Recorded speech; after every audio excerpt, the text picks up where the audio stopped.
ఆకాశవాణి ప్రాంతీయ వార్తలు చదువుతోంది యంట్రపాటి మాధవీలత. కరోనాపై పోరాటాన్ని ఏమాత్రమూ నీరుగార్చకుండా తగిన జాగ్రత్తలు పాటించాలని ప్రధానమంత్రి నరేంద్రమోదీ పిలుపునిచ్చారు. దేశంలోని ప్రతి ఒక్కరి సమిష్టి కృషి కారణంగా కరోనాపై పోరాటం ప్రభావవంతంగా కొనసాగుతోందన్నారు. రేపటి నుంచి జూన్ 8వ తేదీ వరకు రాష్ట వ్యాప్తంగా ప్రత్యేక పారిశుద్ధ్య కార్యక్రమం నిర్వహిస్తారు. రాష్టంలో పంటల కొనుగోలు కేంద్రాలను జూన్ 8 వరకు కొనసాగించనున్నట్టు ముఖ్యమంత్రి కె చంద్రశేఖరరావు ప్రకటించారు. కృష్ణానదీ యాజమాన్య బోర్డు సమావేశం వచ్చే నెల 4వ తేదీన, గోదావరి నదీ యాజమాన్య బోర్డు సమావేశం వచ్చే నెల 5వ తేదీన జరగనున్నాయి.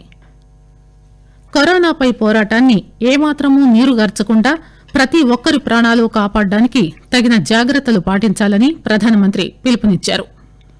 ఈరోజు మన్ కీ బాత్ కార్యక్రమంలో ఆకాశవాణి ద్వారా దేశ ప్రజలనుద్దేశించి ప్రసంగిస్తూ ప్రధానమంత్రి ఈ మాటలన్నారు. ప్రపంచంలోని ఇతర దేశాలలో వ్యాపించినంత వేగంగా కరోనా మన దేశంలో వ్యాపించలేదన్నారు. మనం పొందిన రక్షణ ఖచ్చితంగా దేశ సామూహిక సంకల్ప శక్తి ఫలితమేనని ప్రధానమంత్రి అన్నారు. దేశ ఆర్థిక వ్యవస్థలో చాలా భాగం పునః ప్రారంభమైందని, ఇటువంటి పరిస్థితిలో కోవిడ్ వ్యాప్తికి వ్యతిరేకంగా మరింత అప్రమత్తంగా ఉండాలని ప్రధానమంత్రి నరేంద్రమోదీ దేశ ప్రజలకు సూచించారు. తగిన జాగ్రత్తలు పాటించాలని ప్రధానమంత్రి పిలుపునిచ్చారు. इस बार बहुत कुछ खुल चुका है. श्रमिक स्पेशल ट्रेनें चल रही हैं, अन्य स्पेशल ट्रेनें भी शुरू हो गई हैं. तमाम सावधानियों के साथ हवाई जहाज उड़ने लगे हैं. यानी अर्थव्यवस्था का एक बड़ा हिस्सा अब चल पड़ा है, खुल गया है. ऐसे में हमें और ज्यादा सतर्क रहने की आवश्यकता है कि इतनी कठिन तपस्या के बाद, इतनी कठिनाइयों के बाद देश ने जिस तरह हालत संभाला है उसे बिगड़ने नहीं देना है. हमें इस लड़ाई को कमजोर नहीं होने देना है.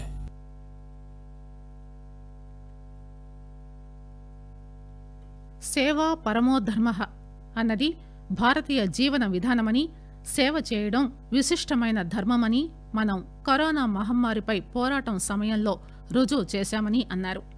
సేవ కోసం జీవితంలో ప్రతి విషయాన్ని త్యాగం చేసిన వ్యక్తులు దేశంలో అసంఖ్యాకంగా ఉన్నారని ఆయన అన్నారు. ఈ సందర్భంగా ఆయన పంజాబ్లోని పఠాన్కోట్లో దివ్యాంగుడైన రాజు ఇతరుల సహాయంతో సమకూరిన చిన్నపాటి మొత్తంతో 3,000కు పైగా మాస్కులు తయారు చేసి ప్రజలకు పంపిణీ చేశారని చెప్పారు. ఈ క్లిష్ట సమయంలో అతను సుమారు 100 కుటుంబాలకు సరిపోయే ఆహార పదార్థాలను కూడా సేకరించి ప్రజలకు అందజేసిన విషయాన్ని ఆయన ఈ సందర్భంగా ప్రస్తావించారు. కరోనా సంక్షోభ సమయంలో గ్రామాల నుంచి నగరాల వరకు, చిన్న వ్యాపారుల నుంచి స్టార్టప్ సంస్థల యజమానుల వరకు దేశవాసులందరూ కరోనాకు వ్యతిరేకంగా పోరాటంలో నవీన ఆవిష్కరణలతో ముందుకొస్తున్నారన్నారు. అంతర్జాతీయ యోగా దినోత్సవం త్వరలో రాబోతోందని, మై లైఫ్ మై యోగా పేరిట అంతర్జాతీయ వీడియో బ్లాగ్ పోటీని ప్రభుత్వం ప్రారంభించిందని, ఈ పోటీలో భారతదేశ ప్రజలు మాత్రమే కాకుండా ప్రపంచం నలుమూలల నుంచి ఎవరైనా పాల్గొనవచ్చని అన్నారు. అంతర్జాతీయ యోగా దినోత్సవంలో అందరూ భాగస్వాములు కావాలని కోరారు. ఆయుష్మాన్ భారత్ లబ్దిదారుల సంఖ్య కొద్ది రోజుల క్రితమే 1 కోటి దాటిందని, అంటే దేశంలో 1 కోటికి పైగా కుటుంబాలు ఈ సేవలు పొందాయని చెప్పారు. आयुष्मान भारत के लाभार्थियों की संख्या 1 करोड़ के पार हो गई है. 1 करोड़ से ज्यादा मरीज मतलब देश के 1 करोड़ से अधिक परिवारों की सेवा हुई है. आयुष्मान भारत योजना ने गरीबों के पैसे खर्च होने से बचाए हैं. मैं आयुष्मान भारत के सभी लाभार्थियों के साथ साथ मरीजों का उपचार करने वाले सभी डॉक्टरों, नर्सेज और मेडिकल स्टाफ को भी बधाई देता हूँ. ఆయుష్మాన్ భారత్ పథకంతో సంబంధం ఉన్న విజయ గాథలు 1 కోటి కంటే ఎక్కువగా ఉన్నాయని ప్రధానమంత్రి చెప్పారు. సమయం దొరికితే ఆయుష్మాన్ భారత్ పథకం కింద చికిత్స పొందిన వారితో ఖచ్చితంగా మాట్లాడవలసిందిగా ఆయన ప్రజలను కోరారు. జూన్ 5న ప్రపంచం మొత్తం ప్రపంచ పర్యావరణ దినోత్సవాన్ని జరుపుకుంటుందని, ప్రకృతి పరిరక్షణ దిశగా కృషి చేయడం ద్వారా జీవితాన్ని ఆనందంగా గడపడానికి ప్రేరణ పొందవచ్చని ప్రధానమంత్రి అన్నారు. జలం ఉంటేనే జీవితమని, అందువల్ల వర్షపు నీటిని సంరక్షించాలని పిలుపునిచ్చారు. ప్రతి నీటి బొట్టును ఒడిసి పట్టాలని అన్నారు. हम बार बार सुनते हैं जल है तो जीवन है, जल है तो कल है, लेकिन जल के साथ हमारी जिम्मेवारी भी है. वर्षा का पानी, बारिश का पानी, एक एक बूंद को बचाना है. 5 दिन 7 दिन भी अगर पानी रुका रहेगा तो धरती माँ के पास बुझाएगा, पानी फिर जमीन में जाएगा, वही जल जीवन की शक्ति बन जाएगा. और इसलिए इस वर्षा ऋतु में हम सबका प्रयास रहना चाहिए कि हम पानी को बचाएं, पानी को संरक्षण करें. ఈ పర్యావరణ దినోత్సవం నాడు కొన్ని మొక్కలు నాటాలని దేశ ప్రజలకు ప్రధాని పిలుపునిచ్చారు. ఎండలు పెరుగుతున్నందువల్ల పక్షులకు నీరు ఏర్పాటు చేసి వాటి దాహార్తిని తీర్చడం మర్చిపోవద్దని కూడా ప్రధాని ప్రజలకు సూచించారు.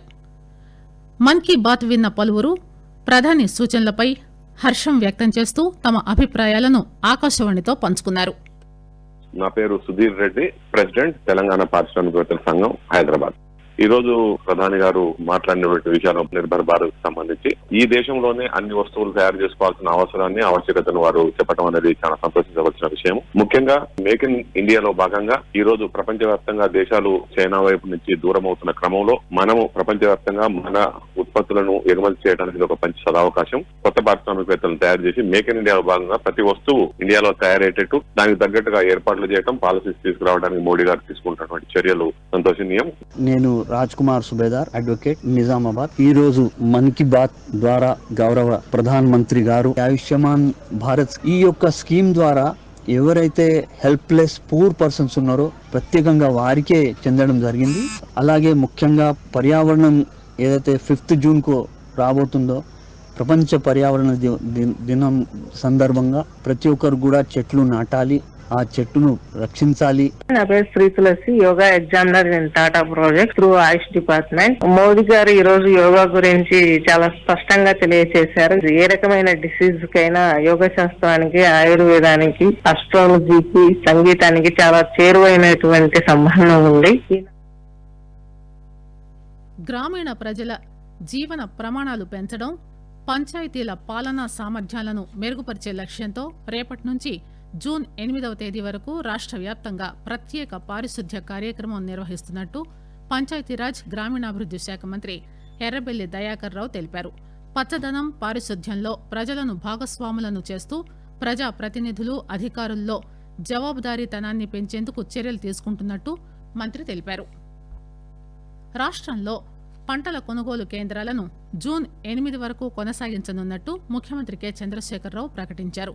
మొదట ఈ రోజు వరకే పంట కొనుగోలు కేంద్రాలు నిర్వహించాలని ప్రభుత్వం నిర్ణయించింది. అయితే వివిధ ప్రాంతాల నుంచి వచ్చిన విజ్ఞప్తుల మేరకు జూన్ 8 వరకు కొనుగోలు కేంద్రాలు కొనసాగించాలని ముఖ్యమంత్రి అధికారులను ఆదేశించారు. వర్షాలు రాకముందే రైతులు తమ పంటలను కొనుగోలు కేంద్రాలకు తీసుకొచ్చి అమ్ముకోవాలని ముఖ్యమంత్రి కోరారు. మరోవైపు రాష్ట్ర వ్యాప్తంగా వ్యవసాయోత్పత్తుల సేకరణ ముమ్మరంగా కొనసాగుతోంది. కృష్ణానదీ యాజమాన్య బోర్డు సమావేశం వచ్చే నెల 4వ తేదీన, గోదావరి నదీ యాజమాన్య బోర్డు సమావేశం వచ్చే నెల 5వ తేదీన జరుగుతున్నాయి. శ్రీశైలం నుంచి 3 టీఎంసీల నీటిని తీసుకునేలా రాయలసీమ ఎత్తిపోతల పథకాన్ని ఆంధ్రప్రదేశ్ రూపొందించిన నేపథ్యంలో జరుగుతున్న కృష్ణానదీ యాజమాన్య బోర్డు సమావేశానికి ప్రాధాన్యత ఏర్పడింది. ఈ 2 బోర్డుల సమావేశాలకు తెలంగాణ, ఆంధ్రప్రదేశ్ రాష్ట్రాలకు చెందిన ఇరిగేషన్ శాఖ ఉన్నతాధికారులు హాజరు కానున్నారు. వార్తలు ముగించే ముందు విశేషాలు మరోసారి. కరోనాపై పోరాటాన్ని ఏమాత్రమూ నీరుగార్చకుండా తగిన జాగ్రత్తలు పాటించాలని ప్రధానమంత్రి నరేంద్ర మోదీ పిలుపునిచ్చారు. దేశంలోని ప్రతి ఒక్కరి సమిష్టి కృషి కారణంగా కరోనాపై పోరాటం ప్రభావవంతంగా సాగుతోందన్నారు. రేపటి నుంచి జూన్ 8వ తేదీ వరకు రాష్ట్ర వ్యాప్తంగా ప్రత్యేక పారిశుద్ధ్య కార్యక్రమం నిర్వహిస్తారు. రాష్ట్రంలో పంటల కొనుగోలు కేంద్రాలను జూన్ 8 వరకు కొనసాగించనున్నట్టు ముఖ్యమంత్రి కె చంద్రశేఖరరావు ప్రకటించారు. కృష్ణానదీ యాజమాన్య బోర్డు సమావేశం వచ్చే నెల 4వ తేదీన, గోదావరి నదీ యాజమాన్య బోర్డు సమావేశం వచ్చే నెల 5వ తేదీన జరగనున్నాయి. ఆకాశవాణి ప్రాంతీయ వార్తలు ఇంతటితో సమాప్తం.